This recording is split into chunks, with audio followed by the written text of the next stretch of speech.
Well, hello everybody, welcome back to Saul on the road.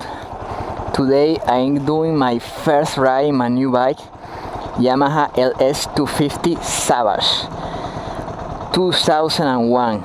This is a 19 years old bike that I just bought, and I do a couple of adjustments and now it's on the street. This is gonna be my first ride. I'm so happy. It's quite a special bike and I'm gonna tell you why. Let's gonna do a walkthrough. As you may see, it's a monocylinder. It's kind of ultra minimalistic bike. I'm going to show you, I'm gonna tell you plenty of stuff of this bike during the ride. Very nice bike. As you may see, I just put my GPS on it, but this doesn't come from stock, but it's gonna help in my ride. It's gonna help a lot. So let's go. It's gonna be a very small drive. It's gonna be just about 100 kilometers. We're gonna see some beautiful places in the south shore of Montreal.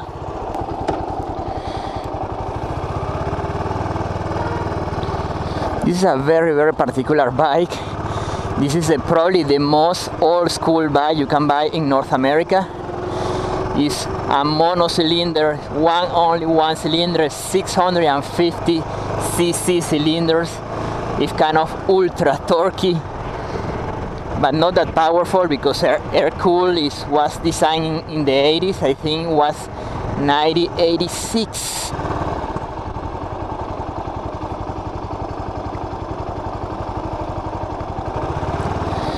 So the first thing about this bike is there is no gas meter, there's no trip counter.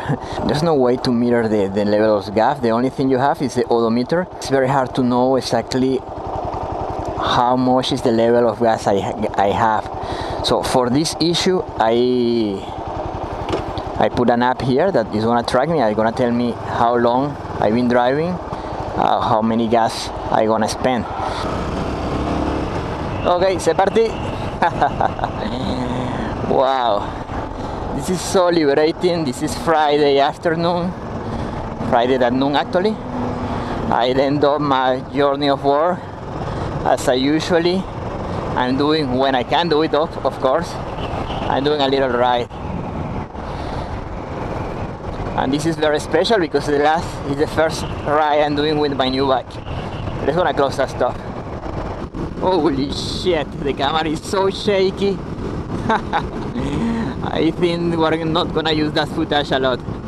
We're gonna take the highway now. It's gonna be very noisy, so I'm gonna start my review after leaving the highway. Holy shit. It's very windy beside the track. Hey, I don't see a shit in the GPS. I'm gonna have to stop to fix it. First thing I had to say, in my first riding in the highway, this bike is sensible to the wind.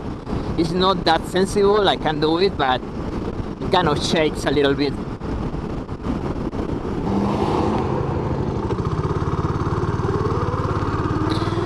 Okay, so let's go in with the review right now. Let's gonna do it. Okay, first of all, this is a one-cylinder motorcycle. This is the most old-school motorcycle you can find in North America. Production started in 1986 and it's still on production. So we have something like 34 years of production, plenty of parts and everything. I have the first edition they do. This is the Savage. They rename it to S40. So after 1990 or something, they changed the name. They are basically the same bike. The only thing they changed was the handlebar. The handlebar is terrible. This is the worst handlebar I ever have into a bike. I don't know if you can see that in the video. It's very narrow. The angle is totally unnatural. I mean, the handlebar is almost like a 45 degrees. So instead of having my hands like that, my hands are like that. Continue with the review.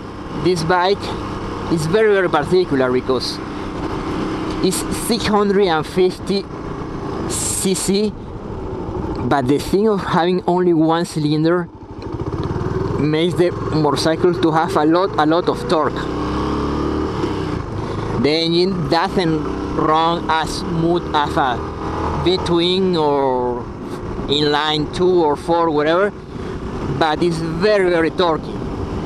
And I'm saying that because the bike is only supposed to have something like a 30 horsepower, which looks like nothing, but the torque is like 40 or 50, have way more torque than horsepower, which means you have a perfect acceleration from 0 to 100 or wherever you want. I never miss power so far with this bike.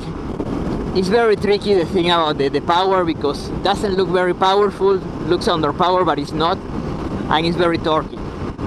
This is a mid-size cruiser I chosen among others just because of the weight.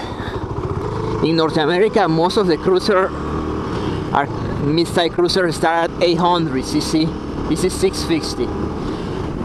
There are other 650 cc cruisers in there, but the thing about having 2 cylinders into a cruiser, that means it's like 50 kilograms more.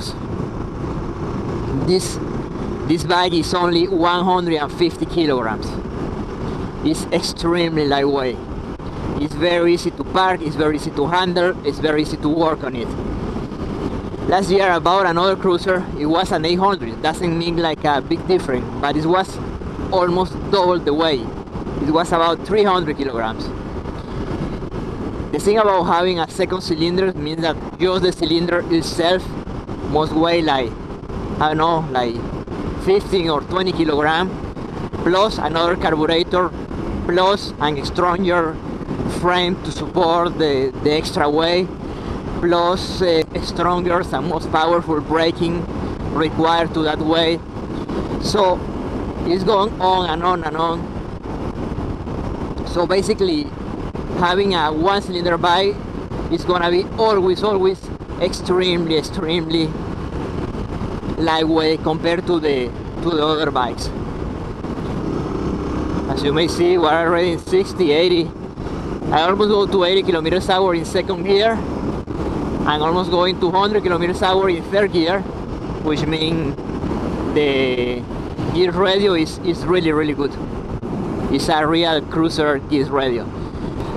Just to end up the thing about one cylinder bikes, there is always a trade-off with that. There are plenty of advantage and disadvantage. Nothing's perfect in life.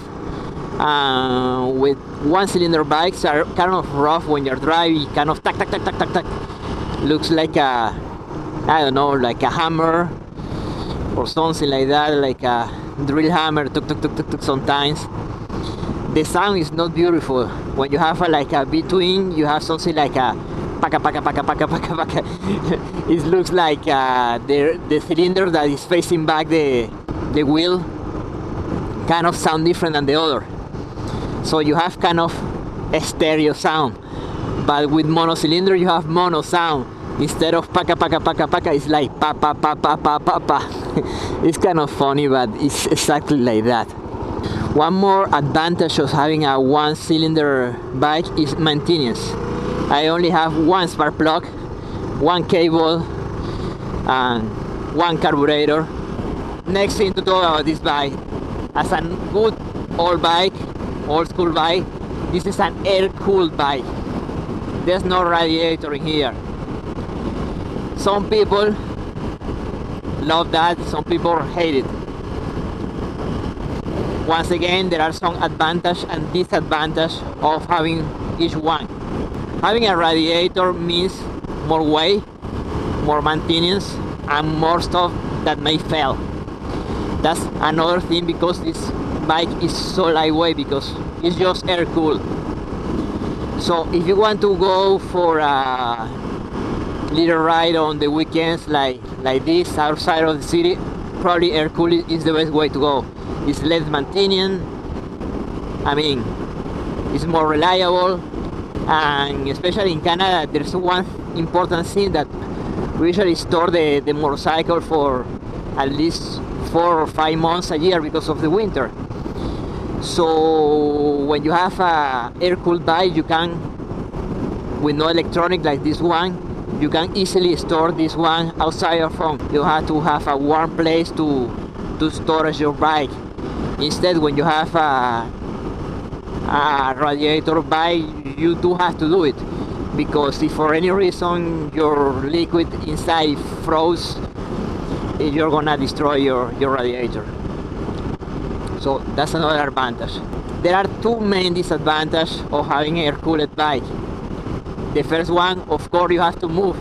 So if you are trapped in the traffic, you may overheat your bike and you're gonna have to stop and wait for the bike to cool down. And this is a very big disadvantage if you plan to use the bike for every day and you are into a crowded city or something like that. So one thing to think about it. And the second disadvantage of air-cooled bike is about fuel consumption. In general, when you have an air-cooled bike, they are they have a kind of character, depending of the temperature they have, which change a lot. They are gonna perform different, so they are gonna require a different ratio of air and gas, which is impossible to calibrate with cars. So carburetors tend to just have like a general between this and this range. We're gonna have a mix that is gonna work, but it's not precise. Environmentally, they are not the most friendly engines. But one thing to say in defense of the air-cooled: when you change your radiator coolant liquid, it pollutes a lot in the environment. And producing a radiator, a pump, hose, and everything that's required, a fan, there is a lot of stuff happening there that, they pollute. So if you're gonna use your bike for a daily basis in the city, yeah, you certainly should consider a water cooler bike. But if you are using the bike once in a while, maybe it's more friendly having an air-cooled bike, because the ecological cost of producing a water-cooled bike is higher than air-cooled. There's also one thing I learned about air-cooled bikes. It doesn't matter if you have 1 or 2 or more cylinders. And it's exactly the thing about power. Usually they tend to be less powerful than water-cooler bike. And the reason is that water-cooler bike revs, they have way more revolution per minute than air-cooled. And the reason is because you cannot high rev an engine without having a proper temperature control, because high rev produces a lot of heat, and for sure your engine is gonna overheat if you don't have a radiator. So in general speak, air-cooled bike have less power or have bigger engines than water-cooled bikes. As I was saying, I have another bike. It's a Yamaha S0650. It's a 4-cylinder fuel injection water cooler. It's totally the opposite of this one. And this beast is able to produce 98 horsepower. 98 horsepower, having almost the same size, actually smaller than this one, which only produces 30. So that's the thing. This is a huge thing in terms of power. But in terms of torque, they are pretty much the same. There are both of them close to 40 or 50, simply because you can increase your horsepower with rev, but the torque stays the same. Let's move forward. One of the things that is extremely old school of this bike, and I really don't like, is the lack of gas gauge. I don't have any fucking way to measure my level of gas or the trip or nothing. So there are only 2 ways to measure that. One, memorize the number in here, you write it somewhere. One way, of course, you stop and you check your level of gas, but this is ridiculous. You're not gonna stop in the highway to check your gas. And the new way you can do it is with your cell phone. I just put an app here that tracks my mileage, and I just check the app, and I'm gonna know how much kilometers I run. That's quite easy. But I'm gonna need to plug my phone every time I ride the bike. If I forgot once, I'm gonna lose count of the trip, and that's very bad. I really gonna have to figure out how to do that. Most of the people driving those bikes, they just put like a lock in here, a combination lock, and they translate the same number that they see in the odometer to the lock, and that way they just put like 150 more or 200 more kilometers, and they know what is the next time they're gonna gas. This is probably the way I'm gonna handle it. But for now, let's gonna try to see how much is last the gas. I'm gonna try to see how the bike works and all that stuff. What else I can tell the bike? Riding position, seat height is the best in the world. There's nothing like a driving position of a cruiser. You are always very comfortable, flat feet with your folded legs on the floor. It's extremely easy to park. It's extremely easy to work on it. It's very nice. I mean, don't take me wrong. I have a sport bike, and I have a very more aggressive position like that. This is fine. When you're driving like 150 kilometers an hour, that's the way to go. But if you want to go relax like me today, like a little place like that, I mean, this is way more comfortable, more relaxed. I'm not trying to break any speed record, so it's good enough. And as I say, this bike is very torquey. I mean, I can easily keep up with the traffic. I don't know how much I can go, but I can certainly go 130 or 140 kilometers an hour, which is more than enough to overtake any car. Just as I said, the thing of the cruiser, one good thing about the cruiser is the seat height. Nowadays, the standard seat height is 32 inches. I'm a short guy, I'm only 5'4". So for me, the 2 inches of clearance to the seat height is just too much for me. Even tiptoeing is very hard. I know some people are gonna say, yeah, but I mean, you have to think like that. You can definitely control any bike and your seat height. Yes, you can do it, and I did it, but it's not comfortable. At least not for everyday riding. Wow, this is beautiful. I really love driving in the country. It's amazing. I only in third gear. Yeah, I can go to 100 kilometers an hour in third gear. Fourth gear, I probably can go like 150 or something in this bike. Another advantage of having a low seat height does mean that you have a low center of gravity. And this is probably the best thing about cruisers. Having a low gravity center does mean you can go faster and you can handle heavy weight with no problem. Another thing I really don't like about this bike is having the speeding here. Having the speeding here is definitely not the best thing in the world, because I have to go down every time I want to see what's the speed, and I lose sight in the way, in the road, and this is certainly not a good thing. I know there are plenty of cruisers with this configuration. This is not the only one, but it's not the best configuration. Okay. This is La Rivière de Richelieu River. It's an amazing place. This is one of the most beautiful places you can drive a motorcycle close from Montreal. I had to say I have kind of a romantic feeling with the South Shore, because I used to live here, and the first time I have a bike was here.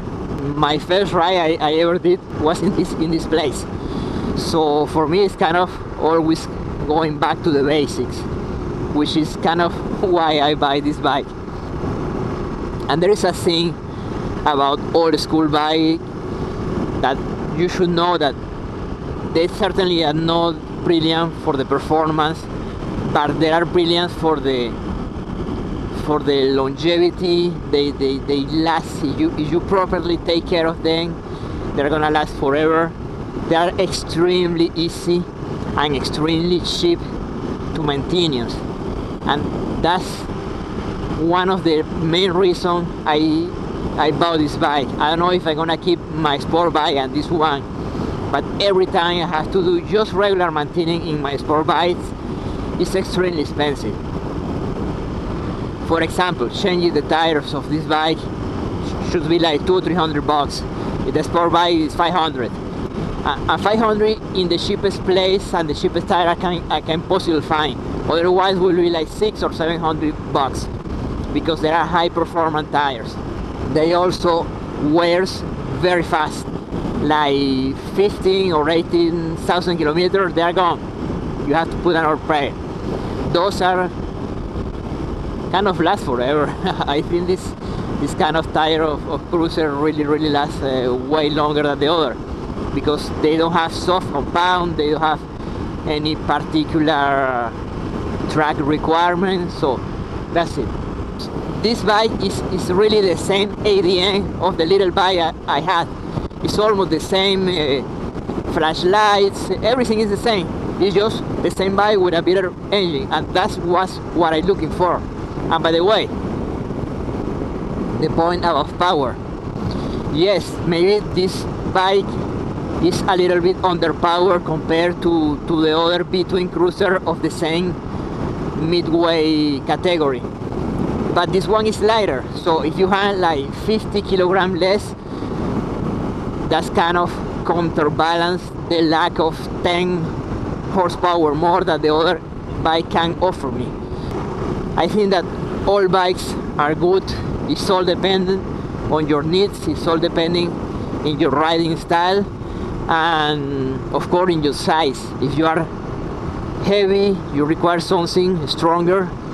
If you are smaller, you require something smaller in order to properly put your foot by the floor. I'm seriously thinking about selling the sport bike.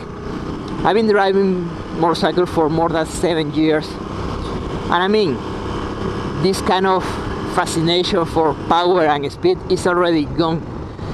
I still enjoy a lot, don't take me wrong, I still enjoy a lot having a powerful bike, but having a sport bike only to drive like a 60 kilometers an hour is useless. If you have a sport bike going the twisted and go like 100 or more kilometers an hour, I mean, that's the funny thing about that bike, and I no longer do that anymore. So having something just small and just powerful enough for my needs, this is what I want. So let's see. I say that I'm gonna replace my sport bike as soon as I find something better, and so far I didn't. One more thing also about high-tech bike compared to the old school bike is the cost of maintenance when the bikes are getting older. As there is almost no electronic in there, I don't supposed to have a very expensive tune-up to do, or kind of electronic parts that start to fail, having plenty of little lights here and there that something is wrong. This is just gas and spark and air, and that's it. By the way, this is the View Vélo. This is the old Vélo. It's a beautiful place. I really like that place. It's a pedestrian place with all houses. This is the place I want to bring my girlfriend next weekend if it's not that cold. It's beautiful. It's all traditional houses making stone and wood and all that stuff. Regarding this bike, I think I did a good deal, because yeah, it's a 19 years old bike, but it's only have 4,000 kilometers when I bought it. There were even some pieces of plastic of the wrap up of the bike in the seat when I remove it. It smelled like new. It was storage into a warm place, into a house, and it was a woman who bought it, and she only ride like 200 kilometers a year or something, and the bike is just spotless. I know, even so, I know there's some stuff you have to change, even if you don't use it, just because time tends to destroy it. And for example, that's one of them are brakes. Even with only 4,000 kilometers, the brakes were terrible. The bracket was all destroyed, and the liquid was brown like coke, and that stuff. This is kind of classic with all bikes. Electric system was right. I personally test all the charging system, and everything was right, but the battery wasn't. So I had to replace the battery. I also checked the carburetor. I tried to tune up the best I could. I cleaned up the filter and the stuff. That was great. Totally worked. The previous owner did that cleanup 3 years ago. Maybe the bike is still good enough, and I don't have to do any cleanup. The worst thing you can have with a car bike is actually non-driving the bike. As much as the bike stay in your garage, forget about it. You're gonna have deposit in the carburetor, and things are gonna be wrong. And this is the next point I'm gonna talk about this bike. As a real old school bike is carburetor. Carburetor versus injection, but it's quite a huge difference. They both have advantage and disadvantage. I probably tend to say that injection is better, because even if carburetor can last forever, a carburetor do need maintenance. Fuel injected bike doesn't. Usually fuel injection lasts the life of the lifespan of your bike. Gonna have your injector are gonna work perfect. Carburetor are not like that. Carburetor have a lot of character. You have to actually, here in Canada, I have to tune up the car depending on the season. So in the cold season, I tend to put a little bit higher the idle, and maybe I'm gonna put the mix of gas a little bit richer, because it's very difficult to turn on when it's cold. Instead, in the summer, you really want the opposite. You want the bike to actually spend the less gas that you can possibly have, and have the most possible mileage. So that's one thing about our carburetors. The good thing about carburetors is their soul is 100% mechanics. So in theory, unless you are very, very unlucky, it should never fail. Unless you have like a very dirty gas, carburetor is not supposed to break down when you're running. Injection can do it. If for any reason you have a shortcut, your fuel injection system can stop working, and you're gonna have to throw your bike to a place to fix it, because you certainly are not gonna be able to do it. But there's one thing about carburetor that actually is probably the only reason that people is still using this kind of system, and this is the feeling.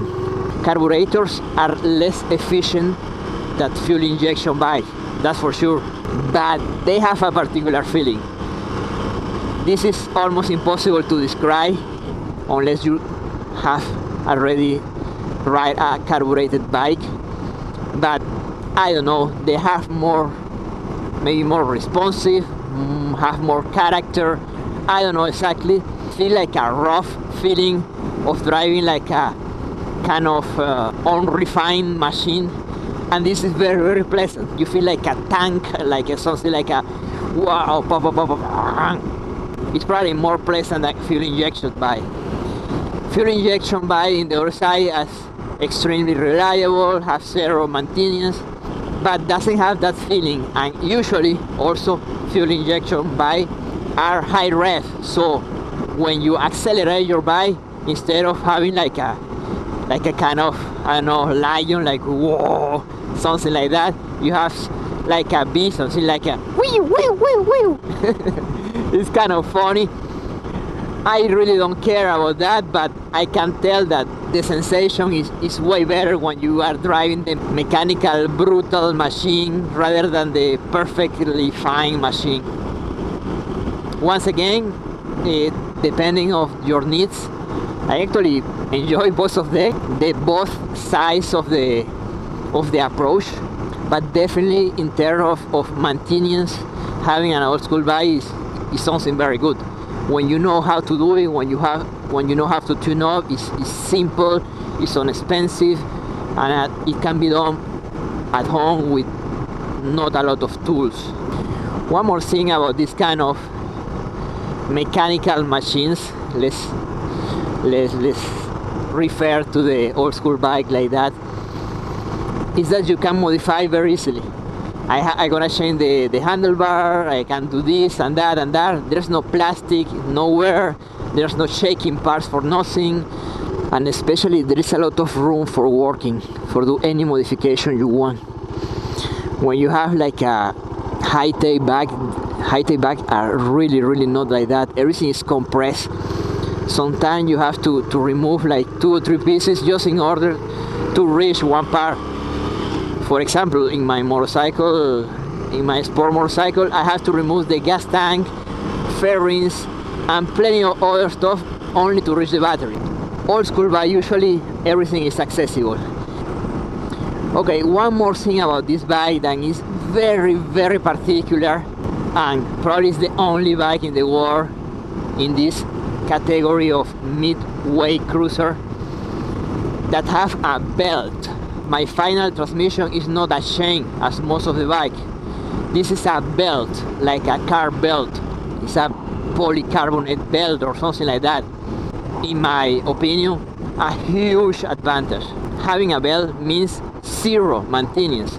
I only have to check maybe once a year for the tension of the belt. That's it.